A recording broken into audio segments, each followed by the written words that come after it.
Bismillahirrahmanirrahim. Assalamualaikum warahmatullahi wabarakatuh.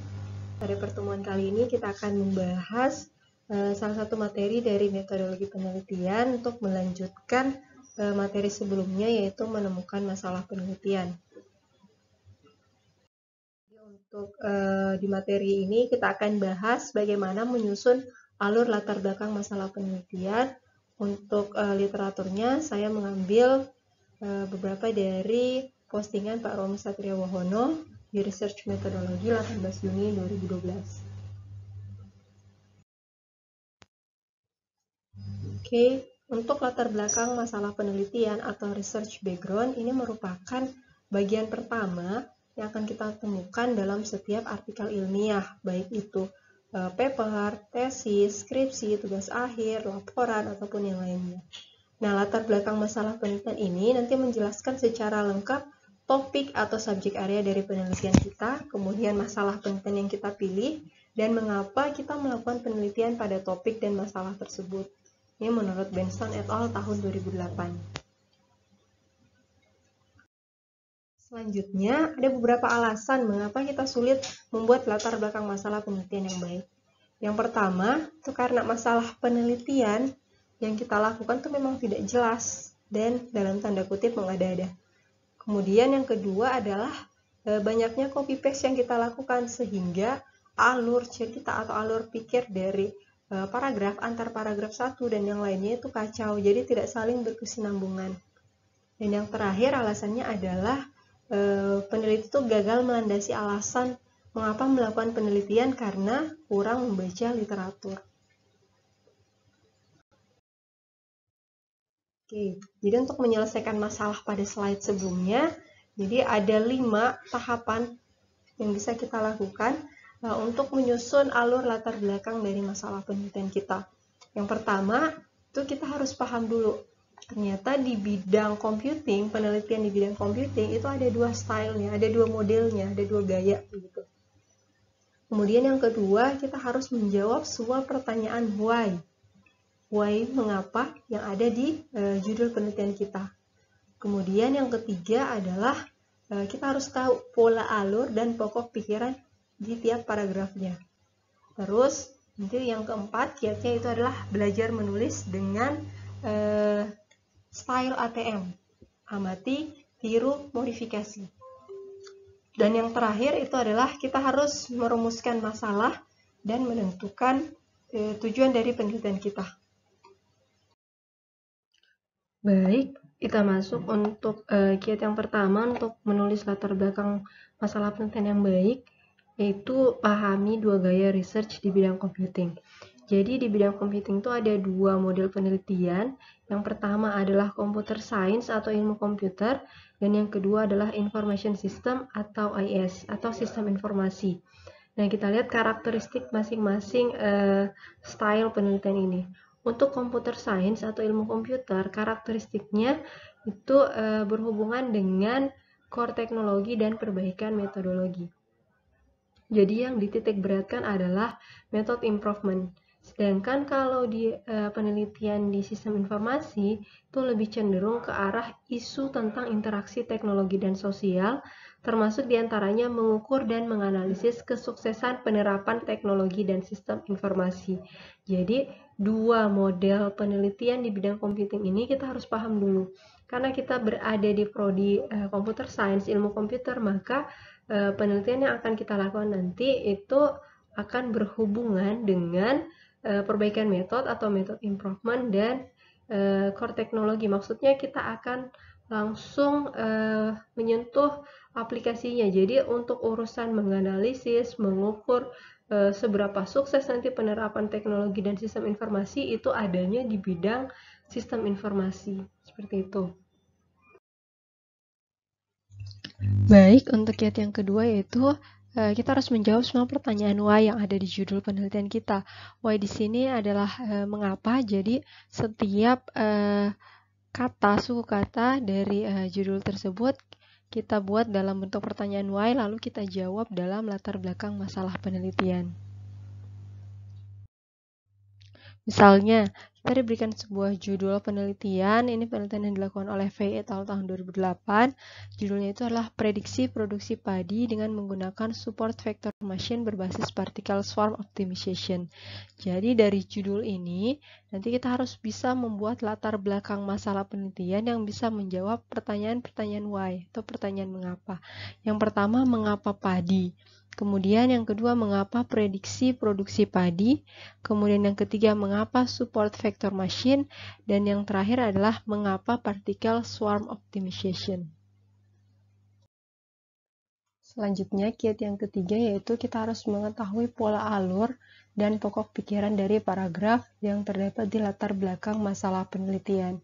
Jadi untuk pola alur dan pokok pikiran ini kita titik beratnya itu di 2 poin ini. Yang pertama, bahwa kunci dari keberhasilan menyusun latar belakang masalah penelitian itu adalah seberapa komprehensif peneliti merangkumkan penelitiannya. Jadi penelitian yang kita lakukan dari awal sampai kemudian nanti menemukan hasil penelitian, kita rangkum di latar belakang masalah penelitian. Kemudian selanjutnya bahwa tulisan yang baik itu pembaca nanti hanya dengan membaca latar belakang masalahnya, maka pembaca bisa langsung memahami apa yang dilakukan pada penelitian tersebut. Jadi secara garis besar semuanya nanti akan dirangkum. Mengapa kita melakukan penelitian ini, apa nanti yang akan dilakukan, metodenya metode apa, mengapa kita memilih metode tersebut. Kemudian kita juga cantumkan nanti hipotesisnya, kalau misalnya saya menggunakan metode A, pada kasus B hasilnya seperti apa.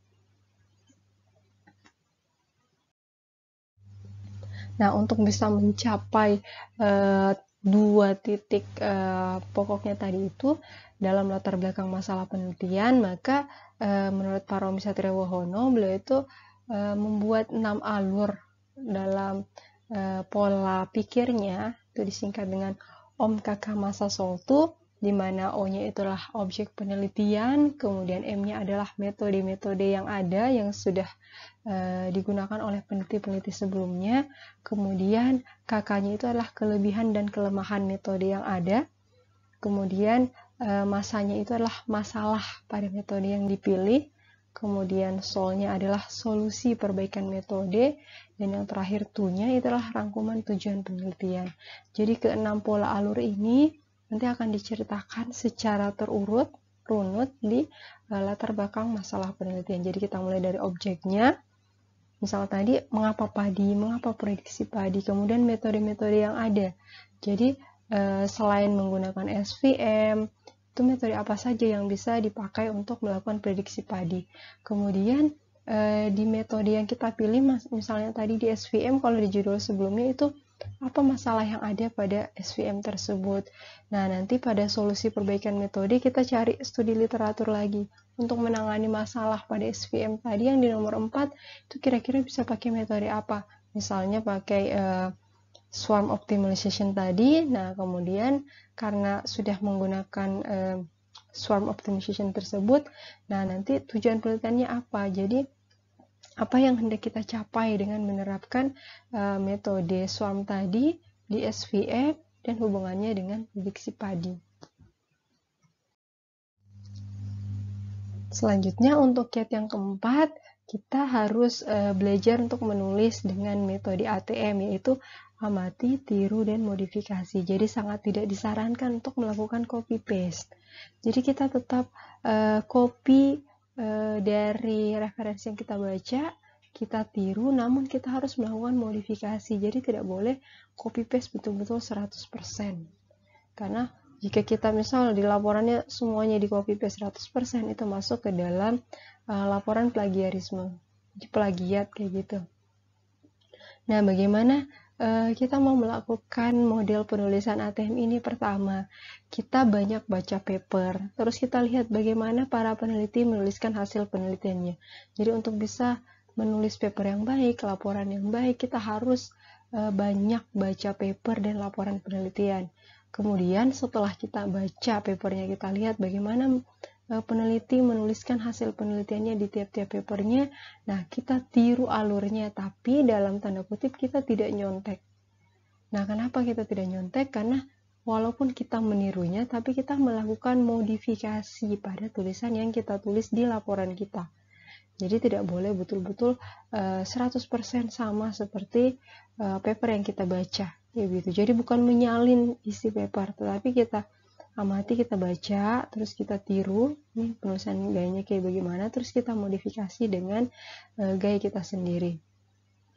Kemudian ada catatan pentingnya bahwa jangan lupa memilih paper yang dipublikasikan di jurnal yang berkualitas, karena sudah menjadi rule of thumb dalam dunia penelitian itu 80-90% paper ilmiah di dunia ini itu disajikan dengan buruk.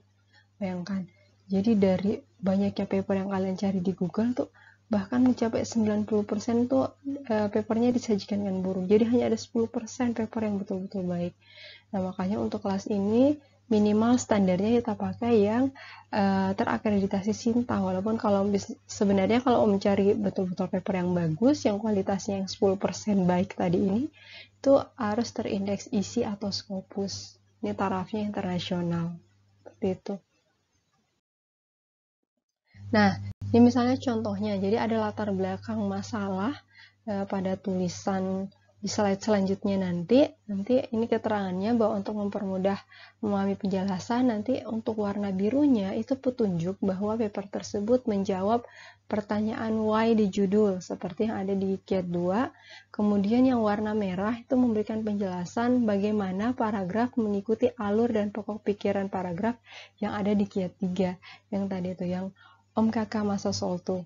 Kemudian kita perhatikan juga bahwa setiap kalimat yang mengandung jawaban dari pertanyaan why atau berupa klaim dan definisi harus merujuk atau melakukan sitasi ke literatur sebagai landasan dari klaim yang dilakukan.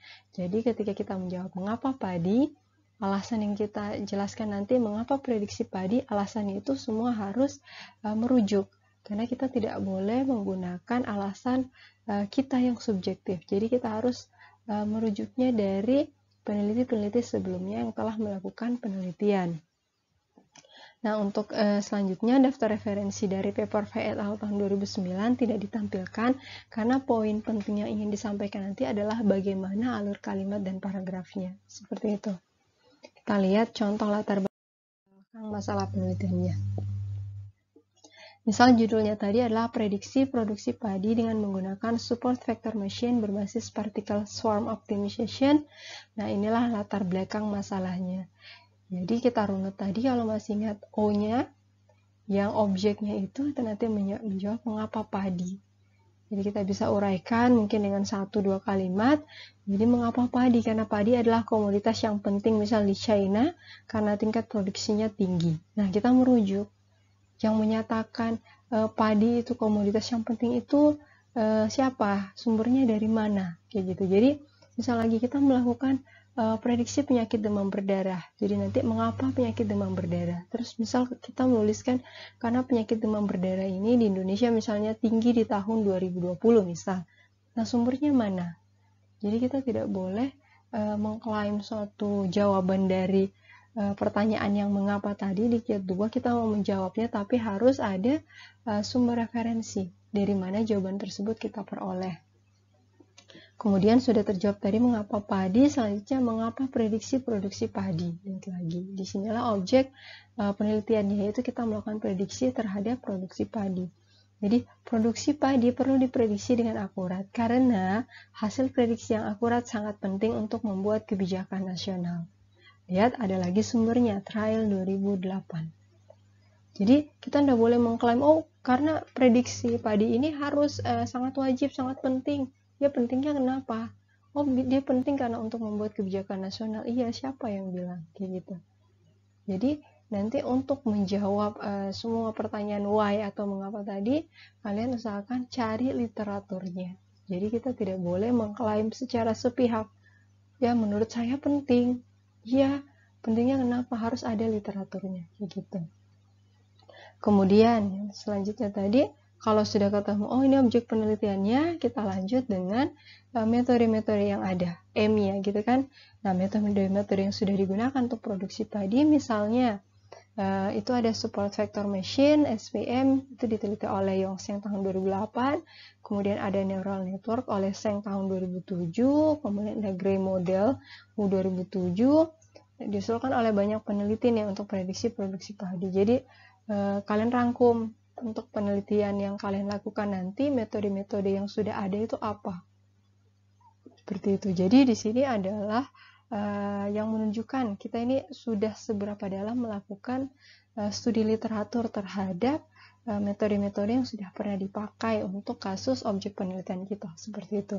Selanjutnya kita lanjut, kita uraikan lagi apa kelebihan dan kelemahan dari metode yang ada. Gitu kan tadi urutannya itu Ohm, kakak, massa Salto gitu ya tadi.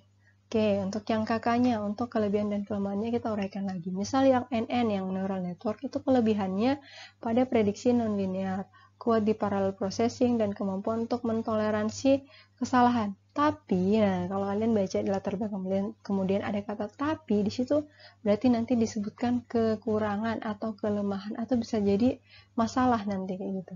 Tapi memiliki kelemahan pada perlunya data training yang besar, overfitting, lambatnya konvergensi, dan sifatnya yang lokal optimum. Nah, kita rujuk lagi, siapa nih yang bilang kelemahannya seperti ini?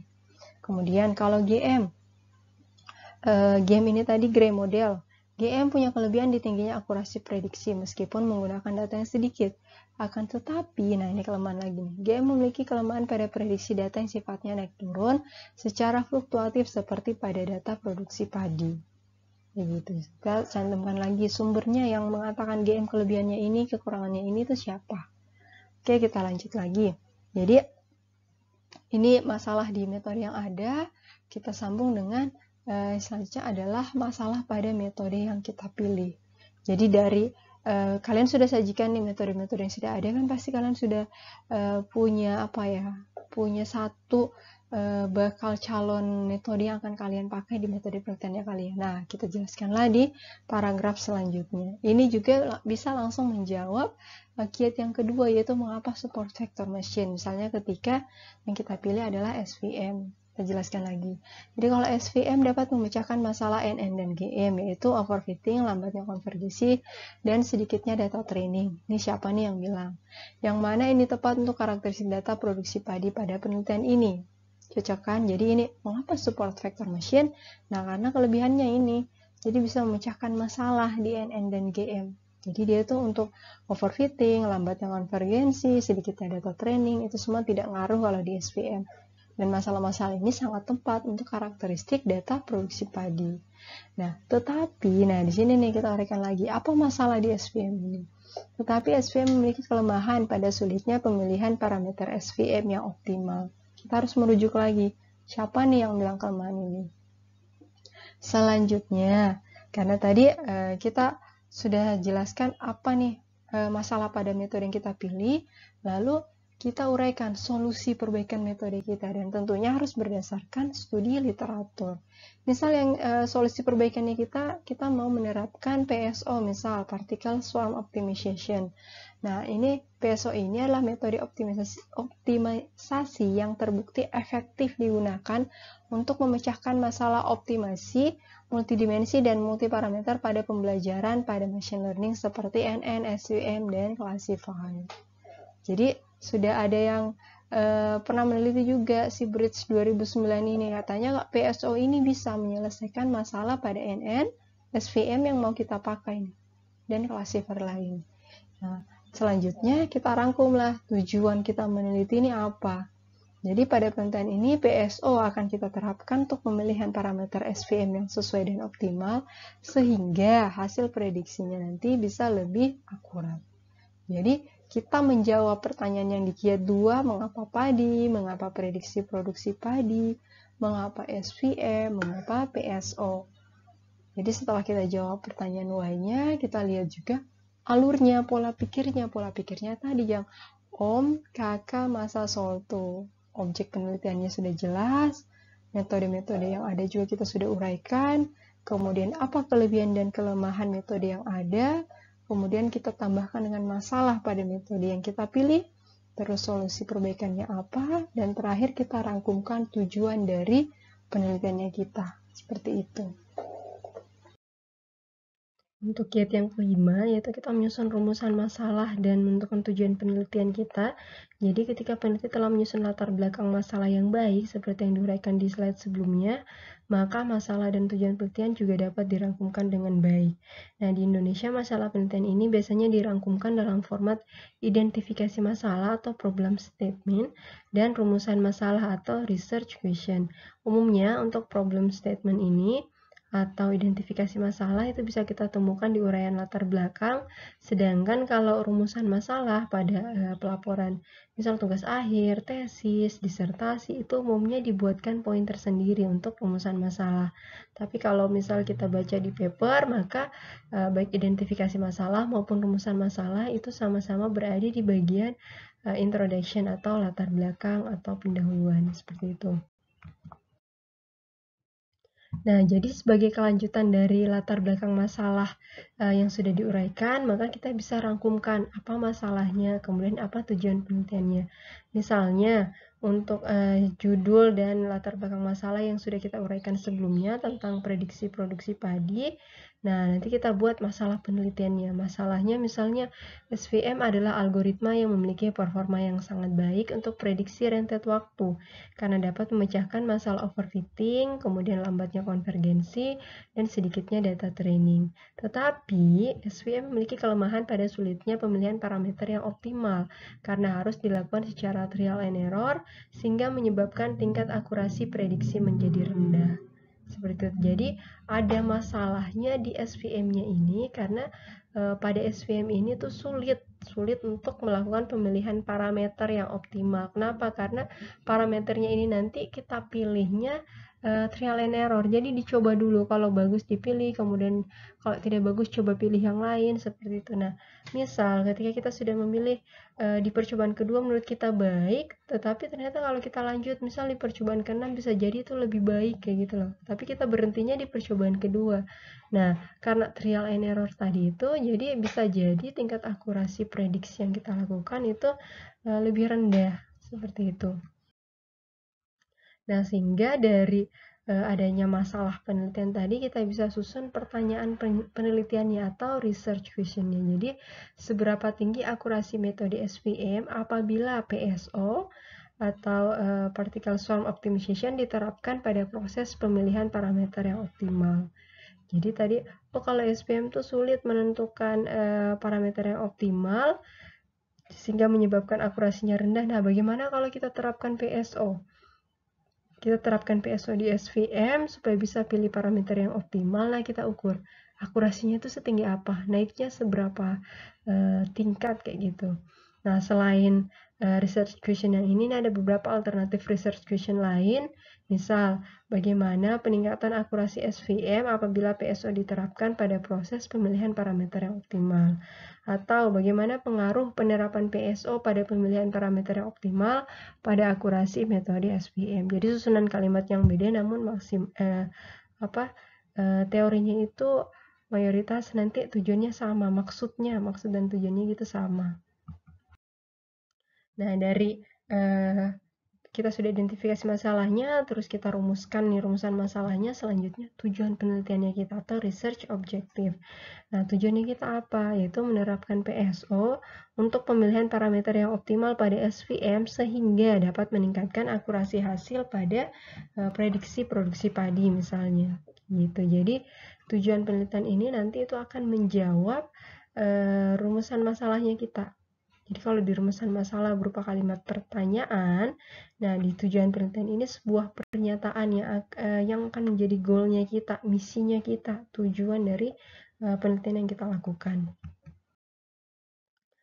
Oke, untuk materi hari ini itu selesai sampai di sini. Kalau misalnya ada yang ingin ditanyakan, silahkan ditanyakan di grup kelas. Baik, ini referensi yang digunakan untuk pertemuan kali ini. Saya ucapkan terima kasih. Sampai ketemu di pertemuan selanjutnya. Assalamualaikum warahmatullahi wabarakatuh.